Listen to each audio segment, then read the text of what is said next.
Folks, please welcome to the program. His name is Clark Kendall, and he's the author of an upcoming book called Middle Class Millionaire, Surprisingly Simple Strategies to Grow and Enjoy Your Wealth. Clark, welcome, sir. How are you? I'm doing well, Paul. It's an honor to be on your show. Thank you for having me this morning. Absolutely. Thank you for coming on. I really appreciate it. So let me ask you something. First of all, tell us about this book. Why did you want to write this book? Well, I've been in the investment management business for more than 30 years. It's a simple, basically, how-to book. A third of it's for the new investors, how to accumulate wealth. A third of it's for the people I want to retire. Do I have enough money? And the last third is for the retirees. How do I go about spending it? How do I go about gifting it?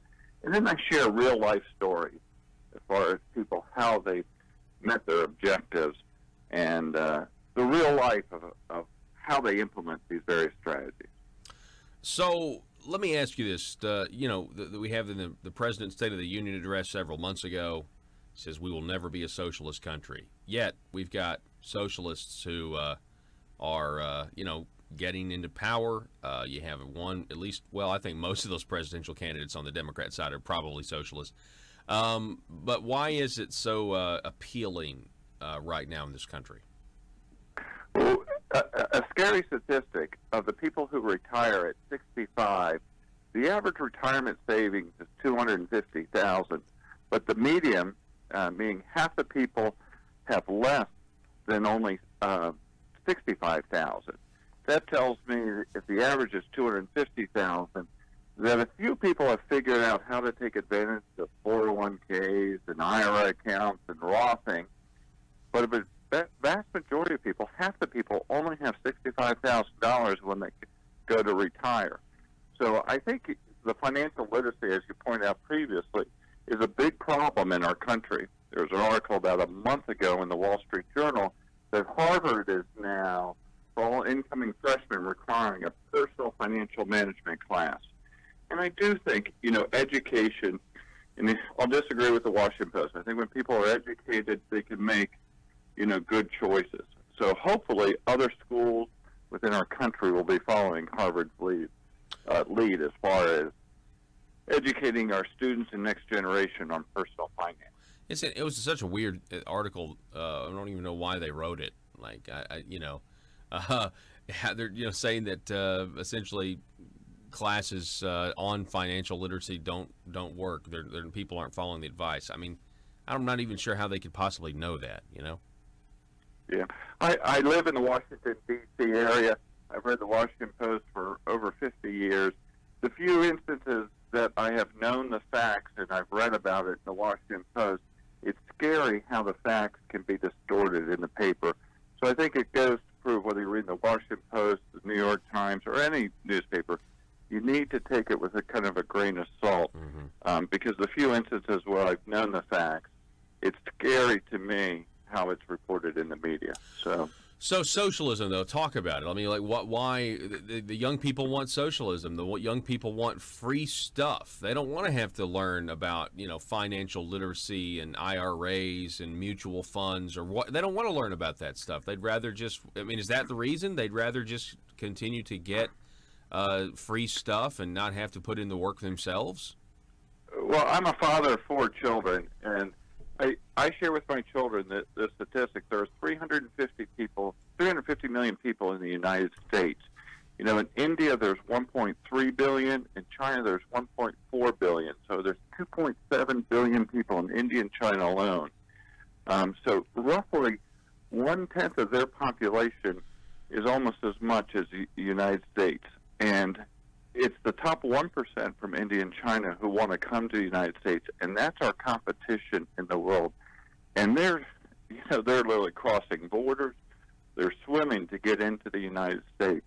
That's our competition, and so we need to be educated. Coming back to the whole socialist thing, what makes America great is the opportunity that you can be a waiter, you can be a busboy on Monday, and through education, you can become a doctor, a lawyer. You can run your own business. You can be very successful. And the people who want everything for free, it's going to come back and haunt them, I think.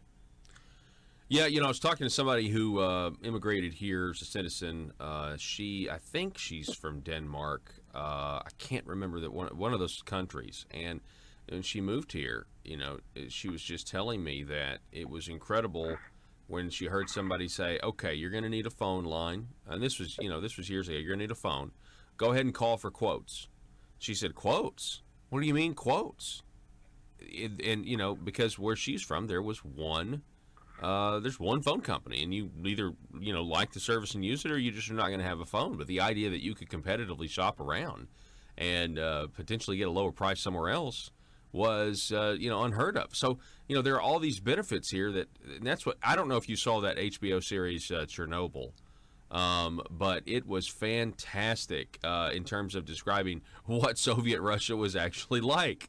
And I can't even believe it got made, quite frankly. But, when you don't have economic freedom, it seems to me you don't have other freedoms. It's so true, so true.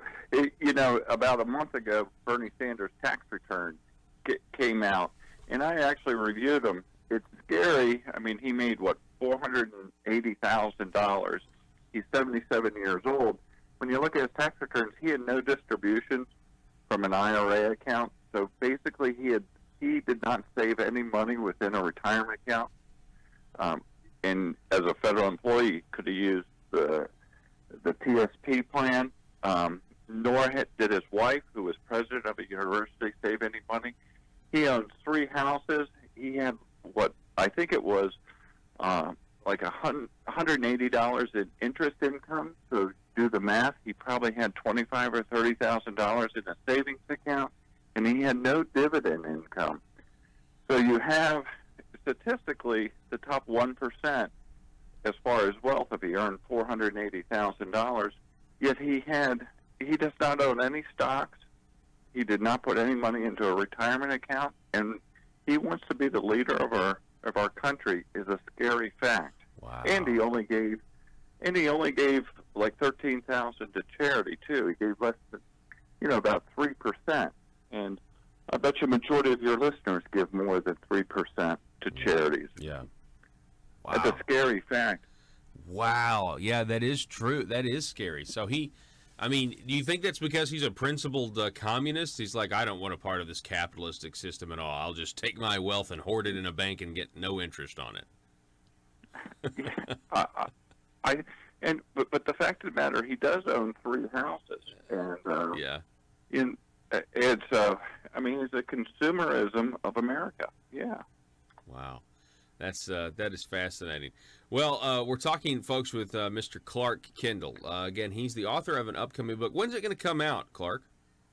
Today is the first day. Thanks for asking. Hey, it's available on Amazon, Barnes & Noble, and Target. You can also go to kendallcapital.com/books, and you can also order it through our website and find out more information about Kendall Capital. That's fantastic. It's called Middle Class Millionaire, Surprisingly Simple Strategies to Grow and Enjoy Your Wealth. Clark Kendall, I appreciate it, sir. Thanks for coming on this morning and spending a little time with us. Great. It was an honor to be on your show. Absolutely. Thank you, sir. Folks, telephone number 870-275-9799. That's 870-275-9799.